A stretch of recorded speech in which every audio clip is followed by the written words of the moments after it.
The following program deals with a controversial subject. The theories expressed are not the only possible interpretation. The viewer is invited to make a judgment based on all available information. Are these crop circles related to flying saucers? How could anything do that without it didn't come out of the sky? Have humans been in contact with extraterrestrials? The creatures were laying like this. Are aliens abducting human beings for scientific research? I kept questioning, like, why are you doing this? Why are you doing this? And everything would come back would be like, your scientists do this. Is our government telling us all the truth about UFOs? Our government has flat out lied to us for 40 years or more. There are thousands of people around the world who claim to have seen them. Skeptics suggest it's all a hoax. Yet there is a growing number of people who have no doubt UFOs exist. Hello, I'm Tim White. I'll be your host as we explore what people around the world now believe about UFOs.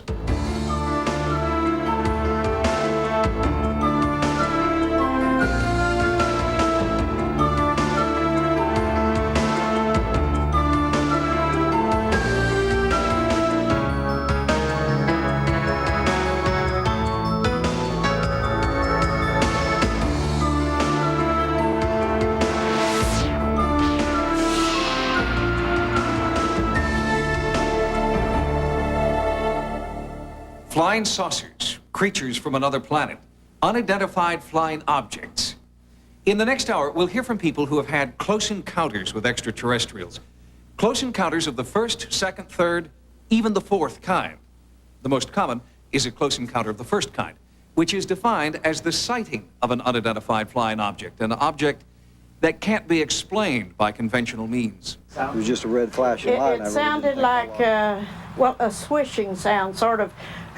Et alors autour de cette forme, il y avait des petites lucioles rouges. And I saw this big triangular shaped 3 lights on each corner coming over my house. Mysterious lights in the sky. They were like stars. No sound. It just like was sliding through the sky, and it tilted like it was looking down at us. It was a bright light that dimmed down to a white speck and went back to a red light, down to a white speck, and then just disappeared.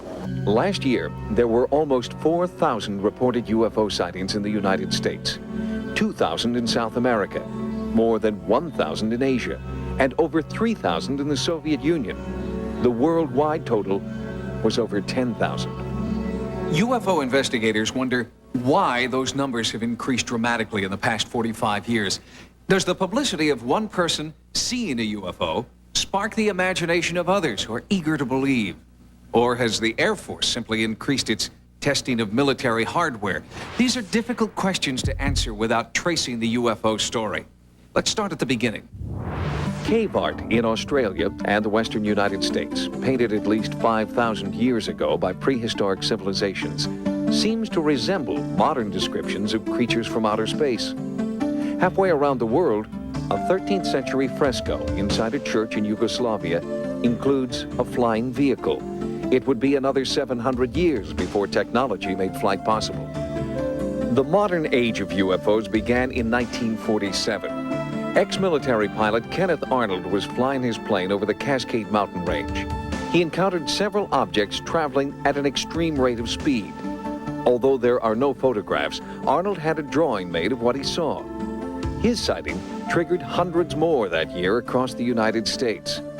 UFO mania reached a fever pitch in the summer of that year when the Army Air Force reported recovering a crashed saucer in New Mexico. The next day, the government claimed the disc was only the wreckage of a weather balloon. Meanwhile, sightings by credible witnesses continued. Commercial airline pilots saw things. We immediately decided it could not be a comet. Military pilots saw things. When we got within 2 miles of the light, we lost all contact. Local sheriffs in Dexter, Michigan saw things. Well, it was somewhat of an oval shape, looked like a toy top. Sightings of unexplained phenomena weren't limited to just the United States.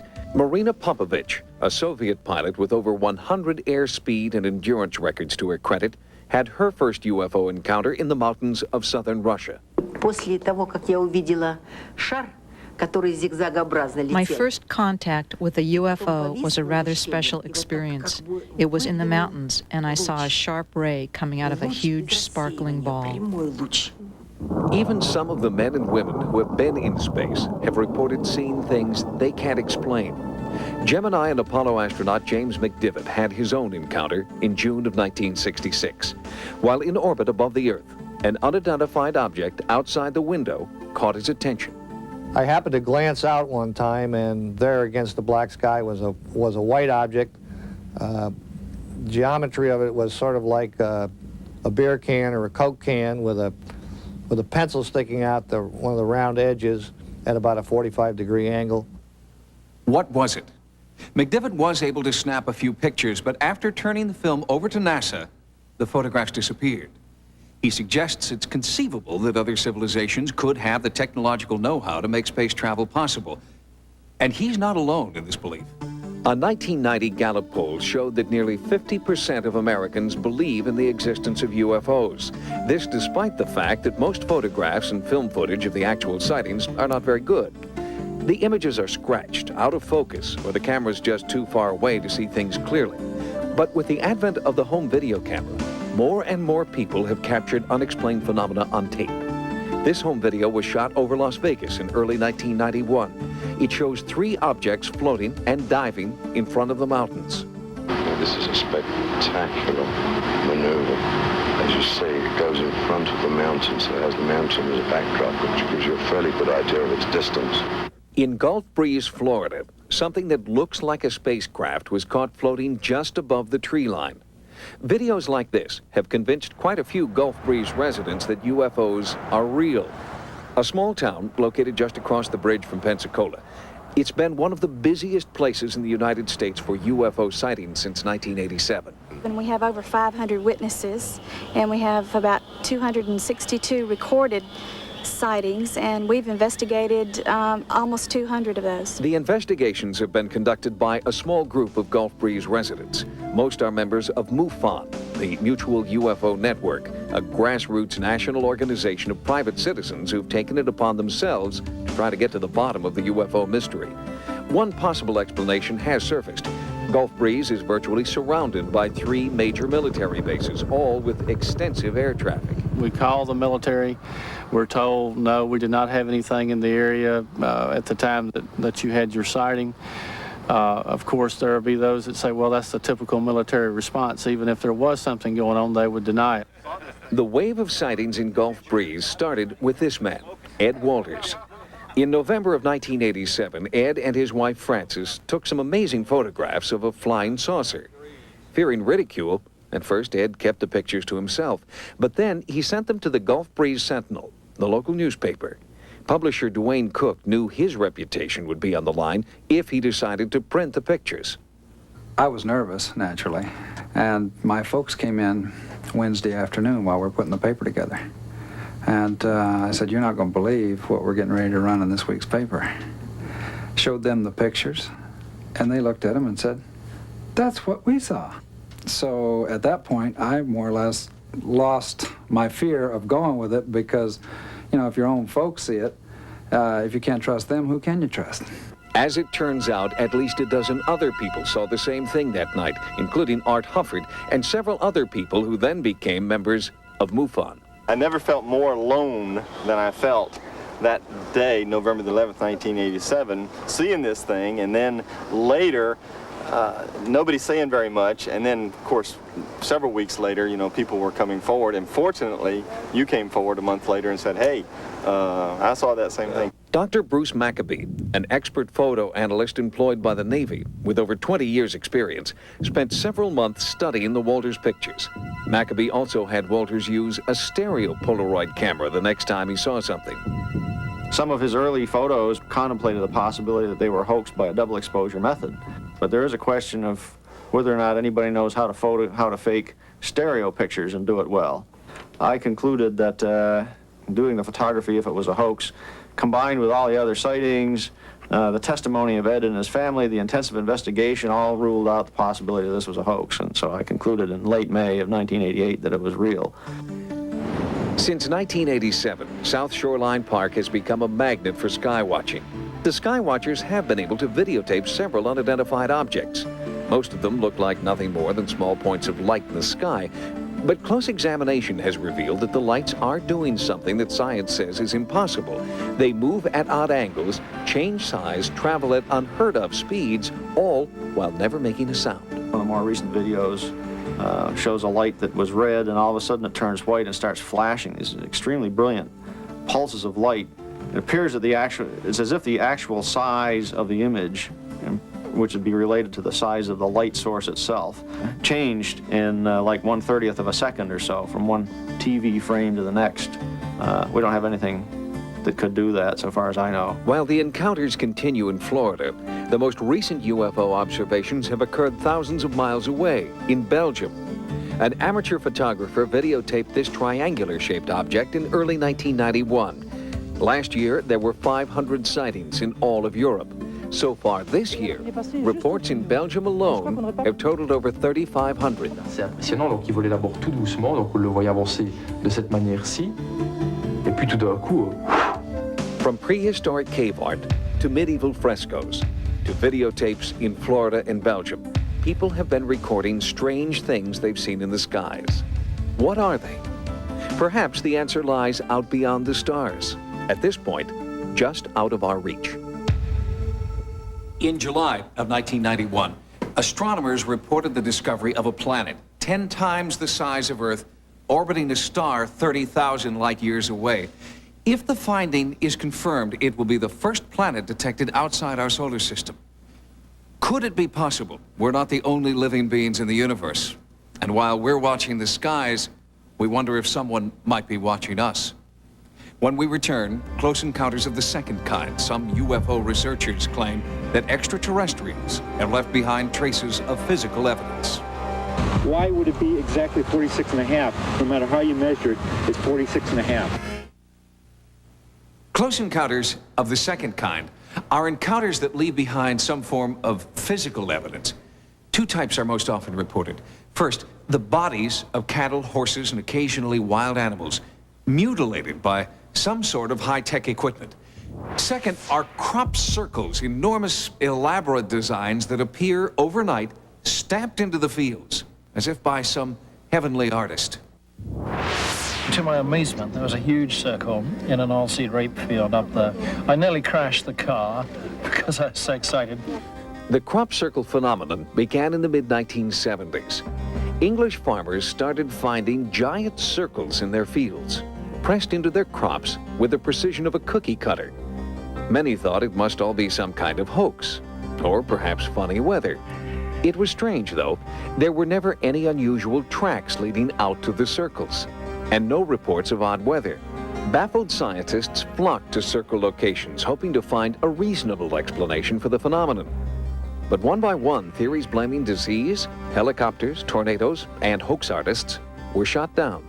I've come across many hoaxes, and you can tell them within 2 minutes, because the normal circles, the corners just simply gently move down and the stalks are not broken. Anybody that tries to reproduce a hoax circle by chain, trampling, any way you may think, will damage the structure of the crop involved. What does it all mean? Well, this is one case where your guess is probably as good as any. There are, as yet, no prevailing theories on how the circles are being formed. Remember, we are stepping into the unknown. Banded together into an organization for scientific examination of the circles, British researchers are baffled at the fact the bent-over crops keep growing and show no signs of any physical contact. They say their evidence does indicate the circles are formed in about 5 to 10 seconds and are caused by some tugging force, though the roots are not pulled from the soil. And the circles aren't confined only to Britain. Japan is one of the many places crop circles have shown up in the last few years, along with Canada and here in the United States, throughout the Midwest, in towns like Milan, Illinois. I thought to myself, how could anything do that without it didn't come out of the sky and come down here? Now, they almost come down and do this because there's no way it could get in here. No alien droppings whatsoever, no. It might be a tornado or some kind of a wind, but why would it be exactly 46.5? No matter how you measure it, it's 46.5. During the last few years, while the rest of the world got used to the appearance of crop circles, British farmers found their encounters changing. Now, they weren't just circles anymore. The most amazing thing was that in 1990, in May, we started getting these pictograms, which are these dumbbell or barbell-shaped formations with various features coming out of them. Features like hands and claws, semicircles on the end, all of these things. We've never seen anything like that before. The British hoaxsters who recently claimed credit for the crop circles could demonstrate only the crudest designs, and the quality and quantity of their handiwork left most experts unconvinced. When you go into the extra pieces that were there, the claw features, key pattern, that sort of thing, we found they were still as precise, and the floor patterns were very, very precise. It is impossible to reproduce an entire structure like that, which is nearly 300 feet in length, without creating an immense amount of damage in its construction. Despite attempts by a wide range of experts, no one has been able to photograph a circle being made. But strange sounds have often been recorded lingering within the circle area, sounds that can best be described as a trilling noise. And researchers do get plenty of reports of strange sightings. We've got, at least 20 or more cases of circles which have formed following UFO activity, or following globes of light which have descended into the field, or lights which have shone beams down into the field. Clearly, they seem to be related to electromagnetism. There's overwhelming evidence of that. But how electromagnetic forces can produce this effect, we don't know. What I think is becoming very clear now is that we are forced to conclude that because these patterns are very symmetrical and very beautiful, that they are designs. They are designs, and therefore there's a designer, and therefore there's an intelligence of some sort behind the design. This is the fifth cattle steer that's been mutilated since mid-spring of this year.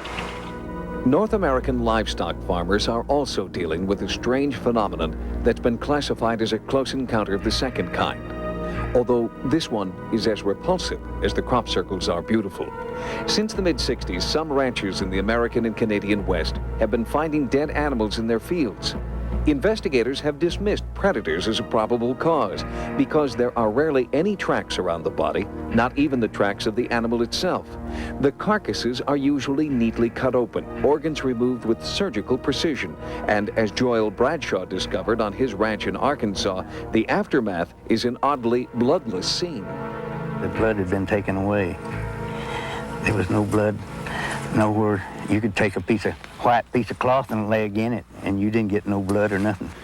Some have said cult followers are to blame, but medical evidence makes that unlikely.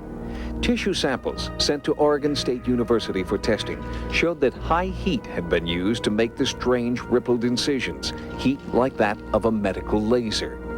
So maybe it's the work of high-tech cultists.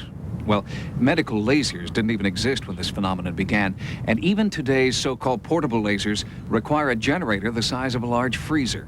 Many farmers say they don't need medical evidence. They know their fields very well, and animals and humans would leave evidence behind. Human beings will always make mistakes along that line. They'll forget something or drop something, but there's no sign. You can go off 50 yards around it and never find anything. As with crop circles, UFO sightings often seem to precede the mutilations. There have been possibly 15,000 of these cases in the United States and Canada since the 60s. And you know, you look at the records, you look at if there's anybody been prosecuted, has anybody been arrested, and you don't find that. You don't find any prosecutions, you don't find any arrests. In a forensic sense, you use all the information, you look at all of it. And when you get all of that information and you run it through a sieve, you come out that there is some other non-human entity doing this. So who or what is plucking animals from their fields, only to return them later, dead and missing some of their organs? Journalist and documentary filmmaker Linda Moulton Howe, who helped bring the mystery to light with her book, An Alien Harvest, has a theory. The mutilations are part of some incredible extraterrestrial genetic research that is linked to the phenomenon of human abductions. What's unknown is the genetic experiment to make something from our DNA, the cattle DNA, other animal DNA, and take it away somewhere? Or is it to make something that is going to cohabit with us on this planet? Or some reason that is impossible for us to even imagine? Whether it's animal mutilations or crop circles, both close encounters raise interesting questions about what they mean. Could they be part of some extraordinary plan? One theory suggests that if the pictograms are formed by extraterrestrials, they may be a non-threatening way for preparing the human race for eventual open contact. I think there is a symbolism embodied in the circles which is highly relevant and something which we probably can't all understand at an intellectual level, but possibly we understand it at a subconscious level. I think there's great significance attached, though. I think that the circles will probably change all of us.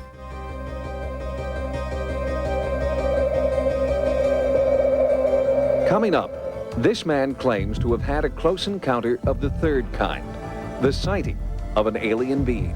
My Uncle Ted was standing more over here, kind of leaned over like this, and we're talking to this creature. Beyond spacecraft sightings and physical evidence is another category of close encounter, the third kind, interaction with alien beings. The most thoroughly documented incident in UFO history led to an encounter of this kind. It occurred on a desolate stretch of New Mexico desert in 1947. That year, hundreds of UFOs were reported across the West. UFO researchers theorized that perhaps because the Army was testing nuclear weapons, aliens were interested in how advanced our technology had become. And on July the 2nd, one of those hundreds of flying objects supposedly crashed, setting the stage for a close encounter of the third kind.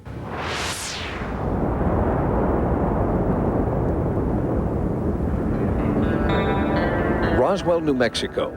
It's as quiet and peaceful today as it has been for decades. But on July 8, 1947, that tranquility was shattered by a local newspaper headline. Air Force captures flying saucer on ranch in Roswell region.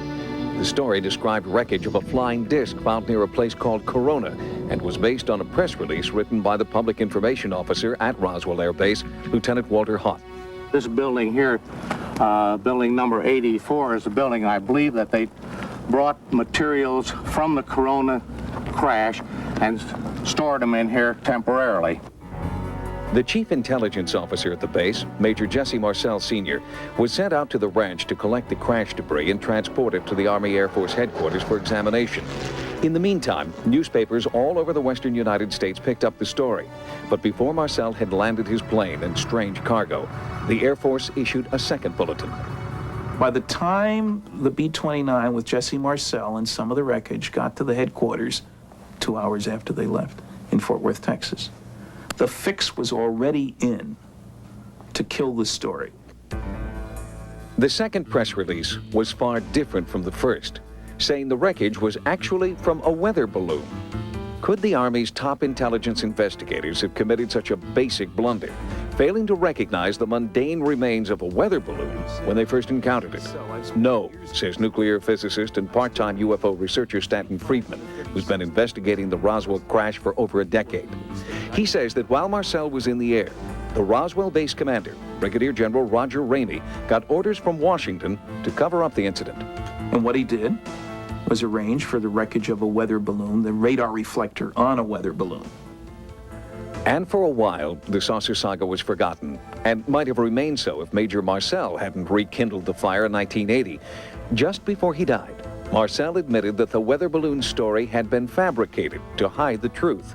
He told Walter Hott there really was a saucer crash. He made statements to the effect that it was nothing of this world.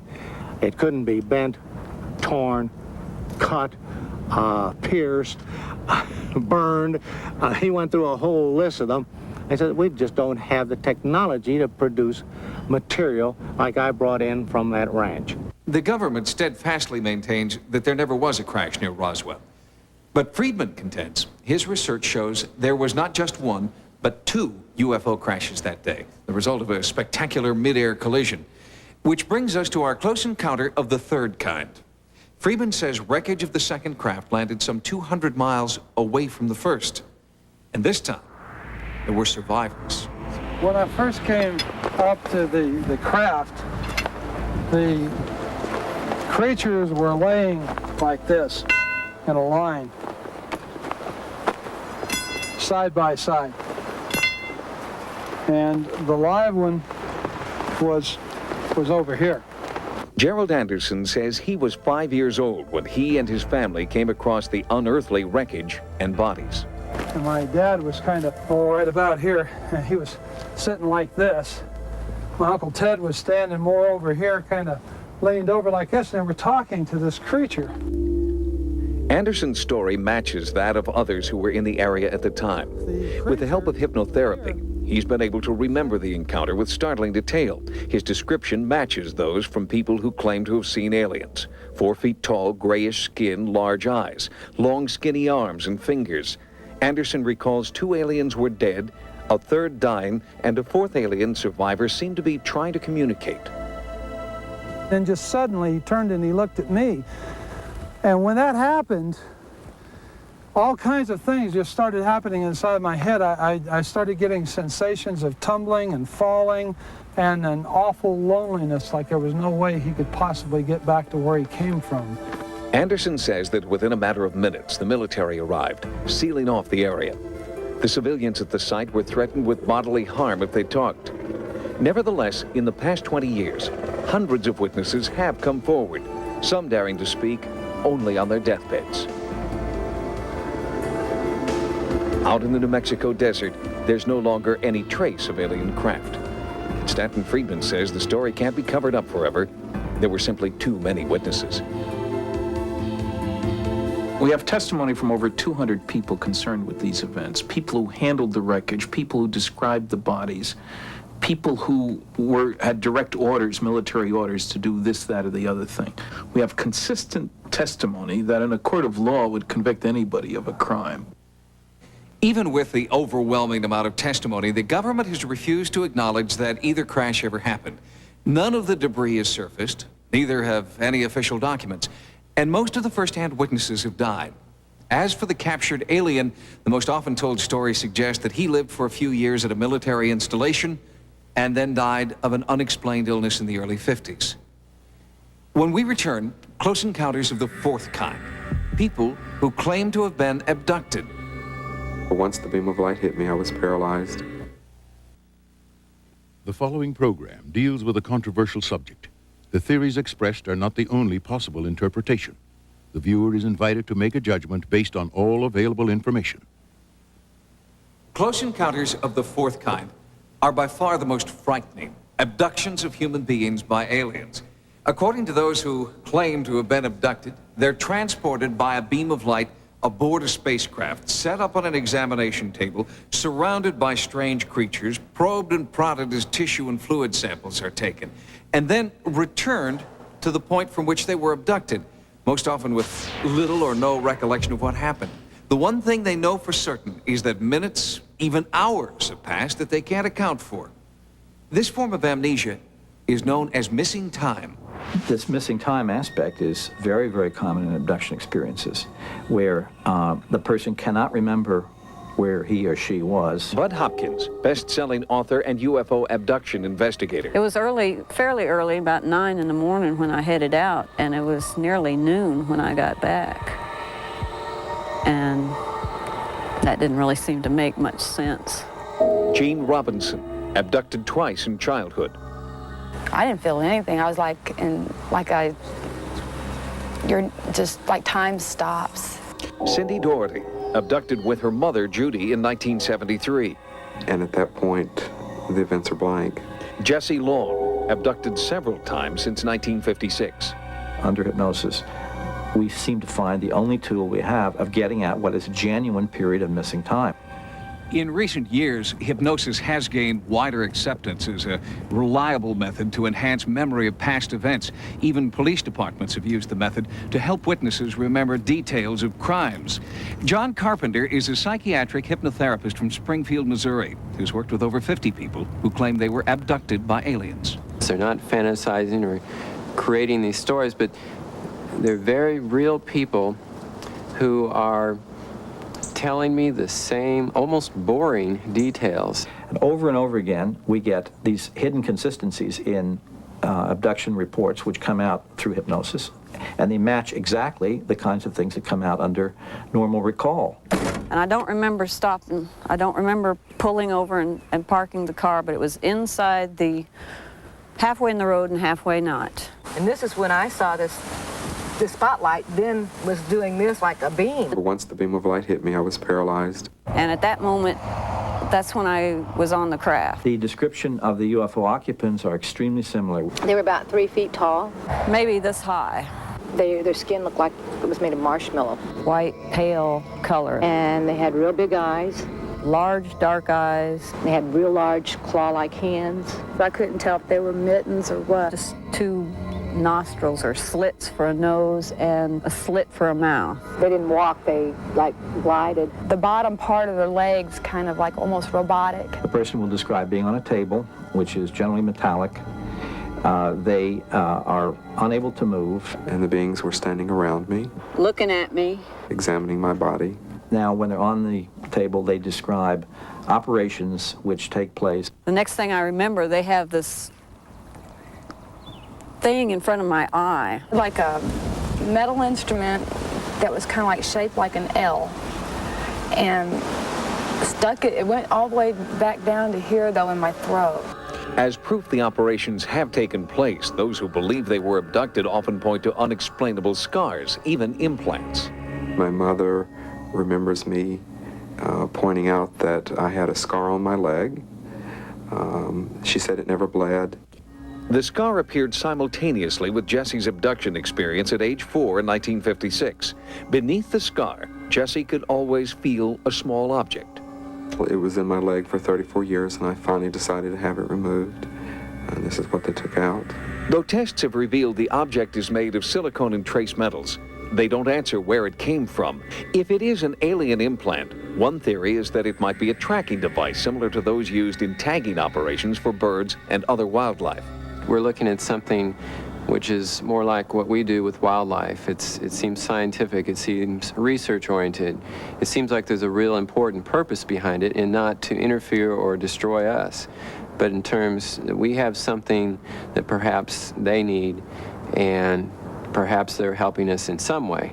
In addition to the consistent and compelling nature of these abduction accounts, it's the conviction behind the stories that has impressed Dr. John Mack, a professor of psychiatry at Harvard Medical School.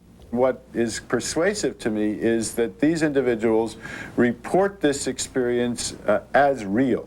It is not dream, it is not fantasy, it is not delusion in my judgment. I've had every psychological test they have, and they all came out just fine.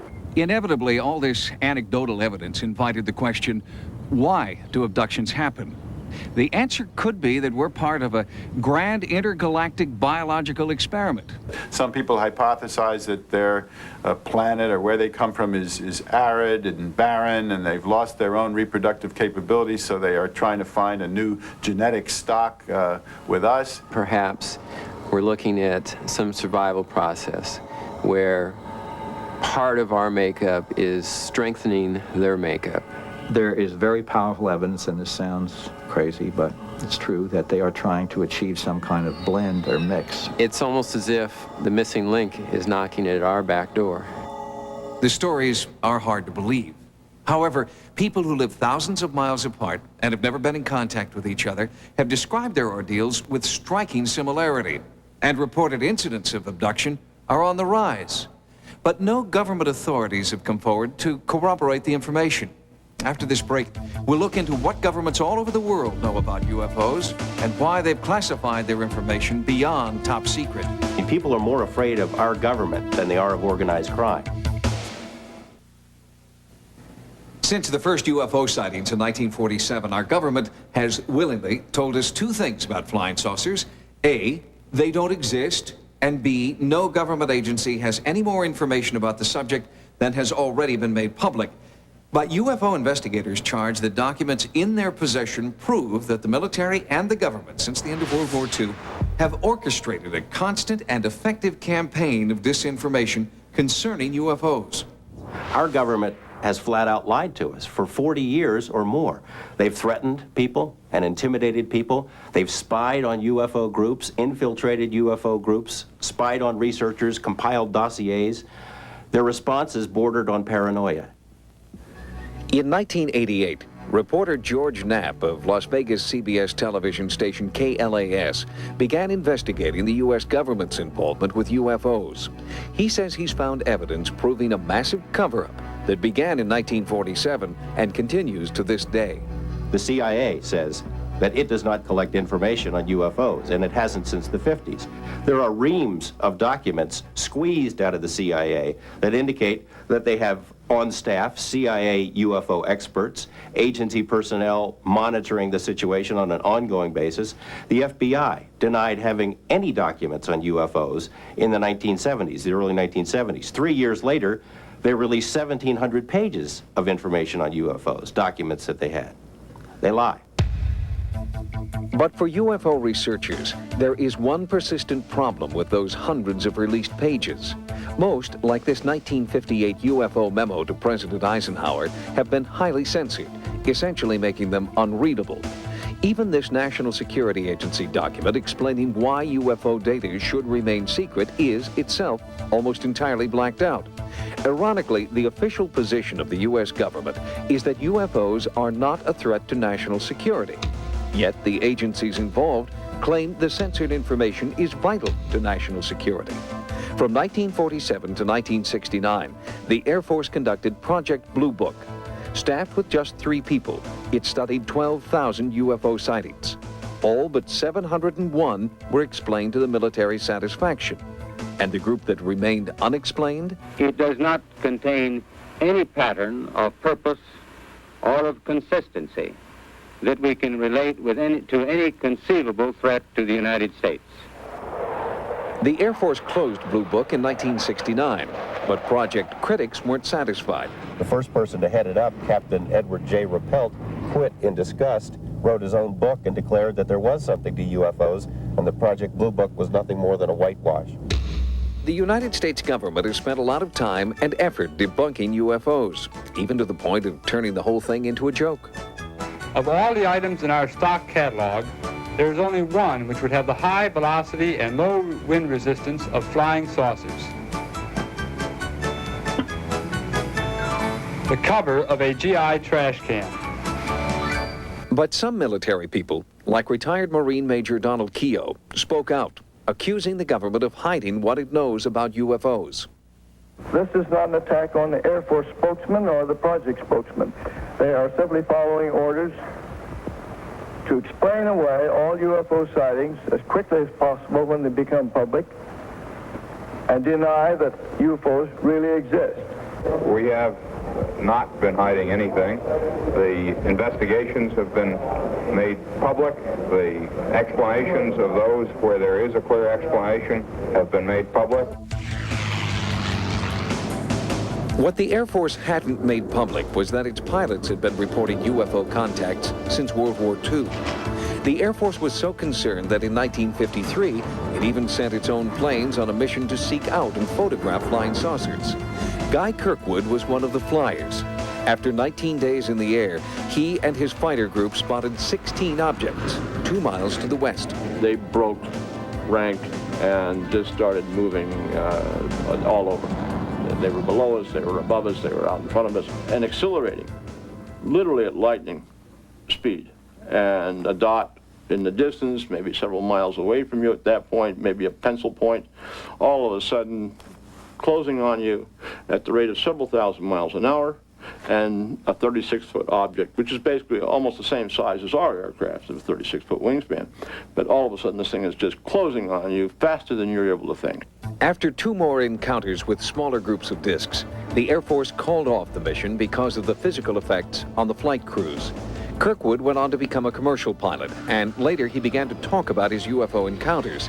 That quickly earned him a visit from 2 government agents who told him to stop. And they said, well, the government doesn't like the information being released, and to continue could be detrimental to your health. Kirkwood says the pilots shot thousands of feet of film of UFOs. That film has never been made public. Other government officials, including a senator and 2 men who became president, have tried unsuccessfully to shed some light on the UFO phenomenon. Arizona Senator Barry Goldwater, President Gerald Ford, and President Jimmy Carter, who actually saw a UFO himself and filed a formal report, have all sought to have top-secret UFO information released to the public. All requests for that information were denied. Cover-up allegations aren't limited to the United States government either. Author Timothy Good claims that governments around the world are keeping UFO information top secret. And in his book, Above Top Secret, he claims only an elite few have access to that information. I would like to emphasize that very few people in governments have the faintest idea what's happening, because so little of the research is made known to top ministers.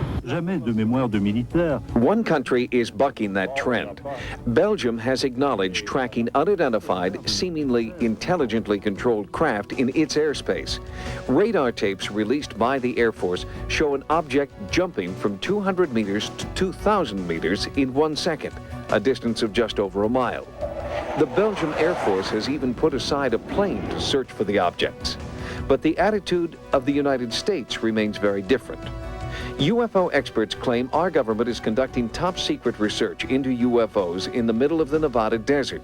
South of a dry lake bed known as Area 51 is a place known as S4, allegedly home to a super-secret government research facility. In the course of our investigation, we found a scientist who says he used to work there. Robert Lazar was shocked when he first discovered what it was he would be working on. I got out of the bus, I was told to walk directly through the hangar, and immediately, even before entering the hangar, you can see the edge of a disc. This is your classic flying saucer, 2 inverted pie plates, if you wish, with a segmented larger area dome on top. Within minutes of that, I finally realized that this had nothing to do with something the government was producing. And it was quite shocking because everything inside was small. This is a full-size craft, 30, 35 feet in diameter, maybe 40. But you're looking at seats that are, 18 inches off the ground, obviously made, for something smaller. And certainly wasn't made for children to play in. Lazar says there were 9 spaceships in all, and he claims to have seen one fly. It began to lift off the ground almost silently. There was a hiss sound, like a corona discharge, if you hear around high voltage systems, accompanied by a faint, it probably would have been brighter at night, a faint blue glow around the bottom. As the craft approached about 30 feet, 20 feet, something like that off the ground, that corona discharge disappeared. The sound stopped and the craft stood there silently and slowly drifted over to the left and then to the right. The government denies they're testing alien craft at S4. Lazar no longer works there and nowadays spends his time working on one of his hobbies, jet car racing. He alleges that after he went public, security officers at the base threatened his life. He also says that his employment and military service records have disappeared. Despite repeated requests, the government can't find them. The subcontractor who hired him for the job at S4 refuses to comment. But a few clues support Lazar's contention that he is a scientist and that he has worked for the government. This W-2 form indicates that he had been employed by the Department of Naval Intelligence. Before his stint at S4, Lazar claims to have worked at the Los Alamos National Laboratory. Los Alamos officials can't find any record of him, but his name does appear in a laboratory phone book from that time.